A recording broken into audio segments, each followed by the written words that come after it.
Hello everybody and welcome to another deck review kind of video. As you can see from this list, there are some things I don't have currently, pretty much just the Mirage Crystal Ring Synchro Dragon, which is I wanted to put that in the deck. And one Forbidden Droplet. However, I've been playing games with this on the Synchro ladder for the event as well as normally, and I think this list is really good, really solid. So let's go through how it works with some actual gameplay instead of just some boring, stuff where it's like, oh, this is the one card combo. So it should be this one. Should be a one turn combo. And we'll go over it. We'll just go through some replays, talk about the deck, what it's good at, what it's bad at, things like that. And then at the end as well, I'll be showing off the proto best combo you can do. So in this scenario we have Monk and Chamberlain, so we'll easily just go into Shien. We'll go and get our Trainer and Asceticism, so we can Trainer, get another Chamberlain, go into Beast.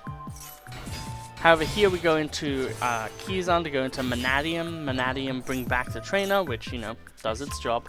We then have Double Assault, get back the Kizan, go into Barone.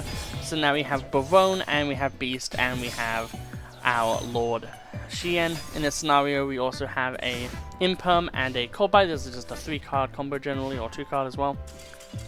And they just concede.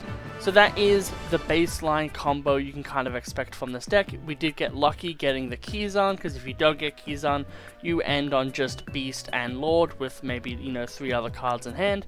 But this is a deck that's full of extenders, so usually there's ways to go around things like that. So yeah, that is our first little thing there.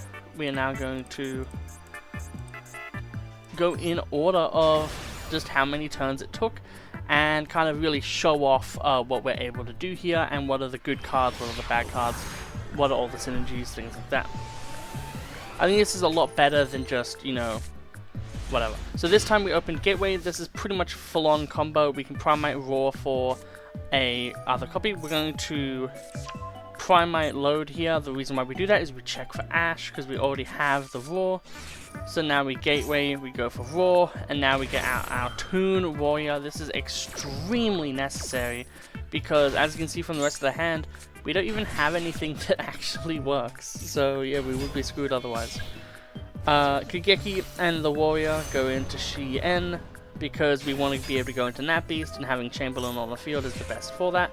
They do Imperm this. This is actually really rough because not only does it mean we don't get our Search Extend, but we also lose out on some other stuff. The other thing that's also really annoying is we weren't using the actual tuners, so we don't get Asceticism, and even if we were able to, in this scenario it would be fine because 500 actually summons Monk. That's one of the good lines in this deck, is that you can get Monk through things like that. So here we get the Manadium. Anytime you have the ability to have Gateway of the 6, you are going to be making Barone pretty damn easily. So here we get the Double Assault, which can be a Book of Moon or just a Extender, which is such a good spell. I run 2 of it because I believe it's important to be able to have one that you use for the Lord Kizan and one that you use just as an Extender or Book of Moon. And especially if you have one in hand and then you get another one, it's extremely good because not only do you get to extend, you get to set it and have a Book of Moon for their turn. So here we have Nat Beast, we have good old Barone, but we're able to bring back a card. And then because we have 4 tokens, we can go and get Kizan again. This means that we can get Lord, so let's see what we're working with here. On our turn, we'll be having a Monster Negate, an Omni Negate, pretty much infinite spell negates, and a Pop, as well as the fact that we have a Toon Warrior with a Raw in the graveyard. This is extremely strong setup. This is a 5 interaction board, so that is really good. So we summon that. However, they Nibiru, so we have to use our Baron Negate. However, they have the Effect Veiler, so Imperm, Effect Veiler, Nibiru, an insane hand, and we get absolutely demolished. So, unfortunately, we lose out on the board. However, things get a little interesting. So they summon that, end turn, go through the phases. So they branded regained, they probably drew that, and it's RDA. So they send this so then they can get their game rolling, sending the Vision, Vision add Gaia, Gaia's gonna add the normal summon. However, we can interrupt the normal summon, and that is what we're going to do. So they get the Soul Resonator, they Soul Resonator, we roar, destroying that, and we can even target the Primite Being token, which is extremely funny. So we're able to banish that, and because they are playing this game, Vision Resonator isn't able to special summon itself, they've already normal summoned, somehow they're able to special summon this, and then they just go attack us and lose. So yet again, obviously in this case it's like, but even when you get Nibiru, there is Roar at least, which is why the Roar, the Primate Engine is so good, other than the fact that it's good on its own anyway. All of these replays will be from the Synchro event, but at the end of the video there will be a fairly long, I'll speed it up 2 times. There'll be like a 2-minute 30 combo that is like the best hand you're able to produce, essentially. Which is still pretty much, I believe, a 3-card hand. Which should be what we're able to do here. So we're going to fast forward a little bit because I do think this is going to take a bit of time, and you have seen the combo a few times, so it shouldn't be that crazy. We did misplay here, we should have Gateway of the 6th first, however we didn't, and that's my bad.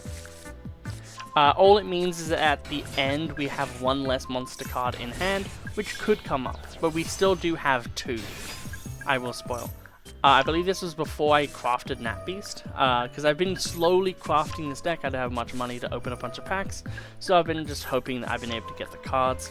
6M is a deck I have loved for ages, and now that it's in Masterduel, it's like, yeah, no, I'll play this.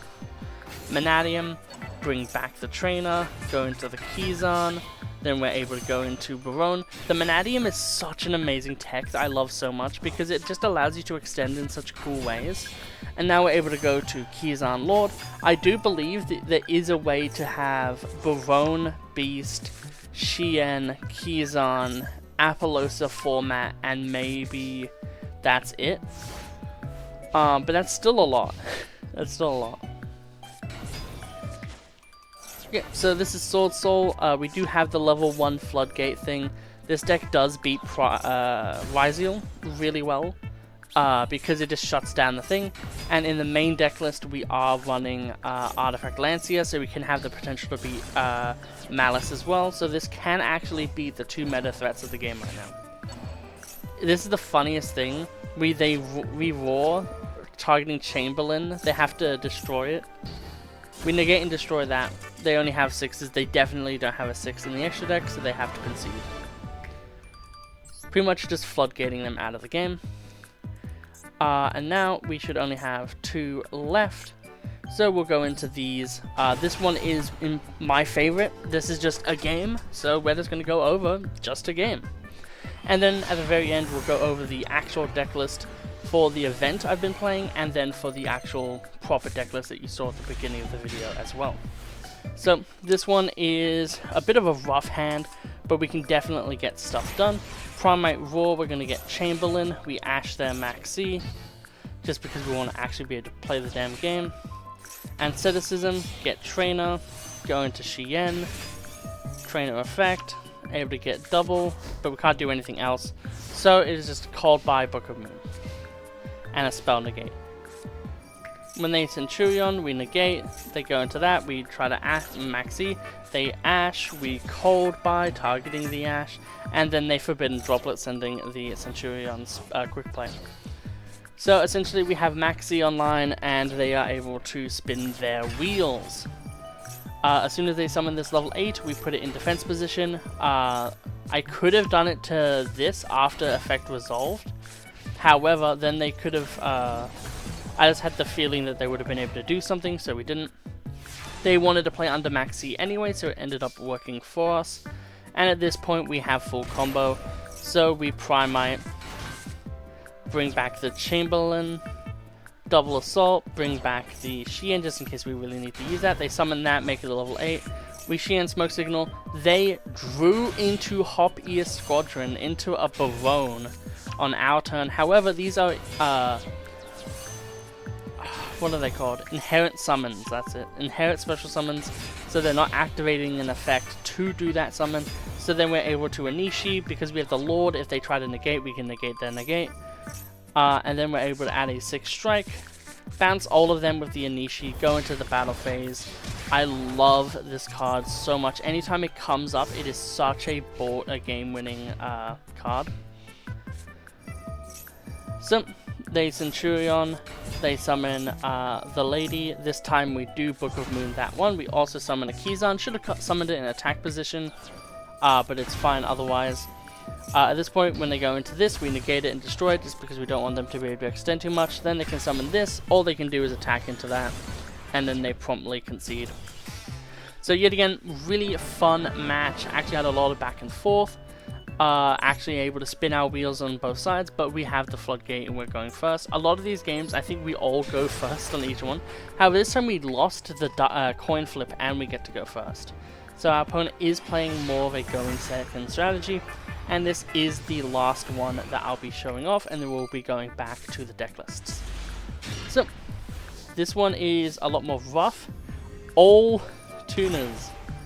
They Fuelos. We can play under Fuelos well enough, because anytime we summon something from the extra deck, we are going to be getting a negate. So, in that sense, it's fine. They do use the Imperm, which is very unfortunate. However, we do have Trainer in hand already, so we can end Asceticism. That does give them another card though, but we can end on Nat Beast, get another 6 strikes, so we have 3 interactions. They do fumble here. They summon, they could have attacked with this, so they are playing Tempai. And they could have attacked here. There's a few situations where I feel like they could have done something, but they don't. They first go for Cyphrium Lord Omega. I guess they were wondering if we had any hand traps. We didn't. We bricked kind of in that department. Now they spin their wheels. We have no sense to worry about any of this. Yet again, they could have had their Sangan summoning just there, but they didn't because they forgot that I guess Beast has a really good effect. So at this point, I'm like, okay, what am I gonna do here? We bring back one. We could have put one face down, but I didn't think of that at the time, and that is why we kind of lose in this scenario. Because we could have attacked, or even like flipped one, the Hydra face down and done like a crap ton of damage to it. So we negate and destroy that one. They destroy our Nat Beast finally. We Book of Moon, they Dominus Impulse, we Shien. We want to make sure that the Masked Dragon is not able to flip. They are able to Kaiman go into Chandra. Chandra is able to summon another one, in which they're now able to go into a Synchro, into Bident. Thankfully though, their numbers aren't actually in line with what they want, so they aren't really able to do anything else, thank God. Furthermore, they just Omega again. This is pretty fine for us. We're able to load, no maxi, but doing this just to do it.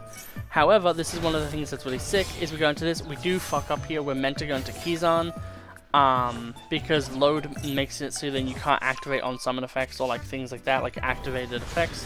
During the turn you use that effect. But here we're able to attack twice, we don't attack 3 times because of the Sangan Tempai in the graveyard. If you attack 3 times, it'll special summon itself, and then it'll destroy our load, which doesn't really mean much, but it's still annoying. We are able to use Toon Warrior to banish the Master Dragon, they activate the Poke Draco, and we're able to negate for game. So yet again, really, really cool stuff. Being able to beat all these different Synchro decks.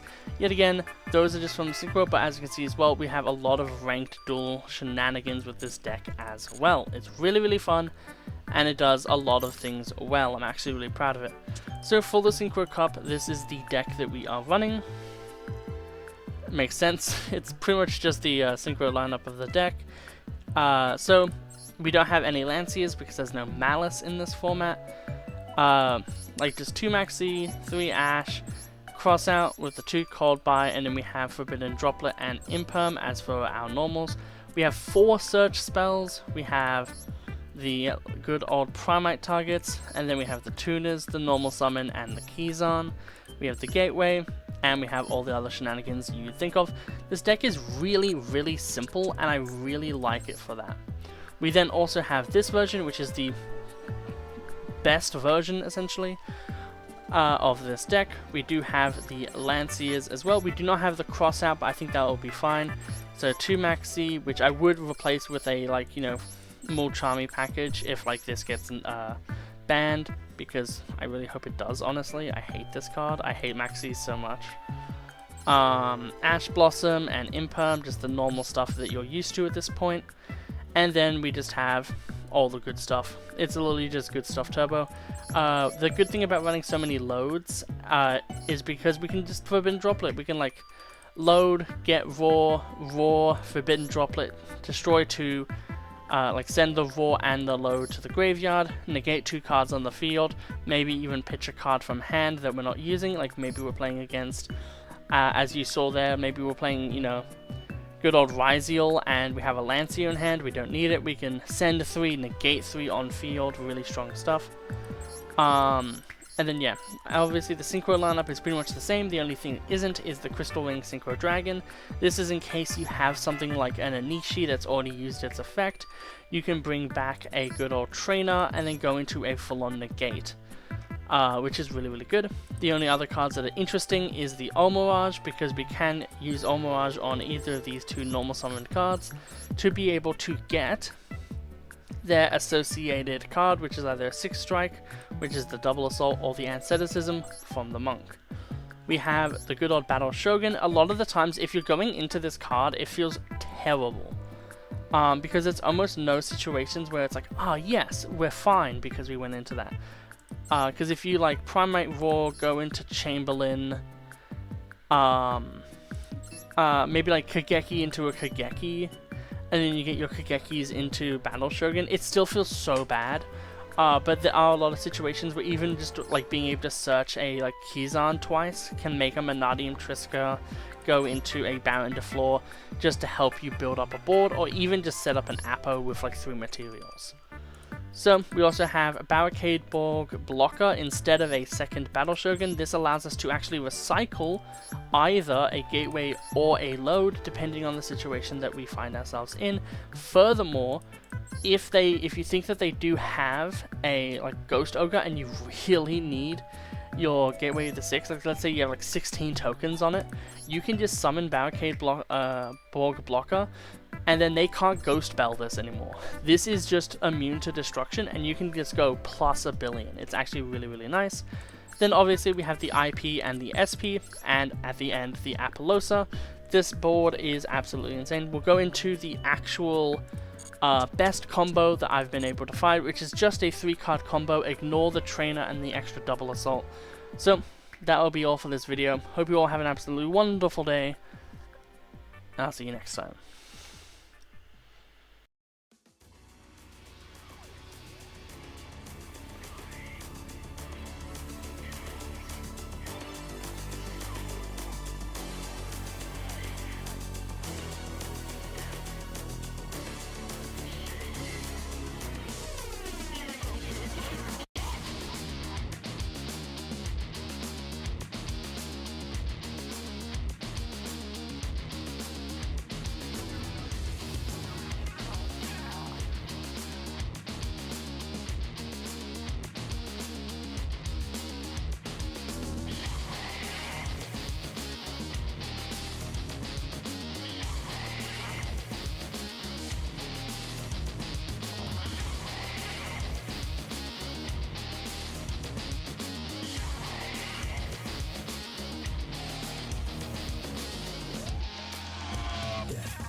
And that is the end of like the optimal combo for this deck. As you can see, we have a good old monster negate that also destroys, a spell negate which can also be a nat beast, which is really good, so it's either infinite spell negates or a spell trap negate. We then have the IP Masquerader and the Keyzan, which can then go into an SP Little Knight, which will banish something immediately, whether it be in the graveyard or in the field, including like a spell trap. And then also, when an effect is activated by my opponent, banish it, most likely, and another card that they control, which is a monster. We then have the 4 Apo negates, which we might not get all of them, but getting at least 2 of them is really good. These do not destroy, that is important to note.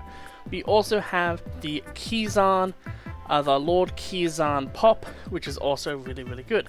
Furthermore, in this build, if we were to have used any Primate stuff, we would have had Raw as well. So overall, a really strong end board.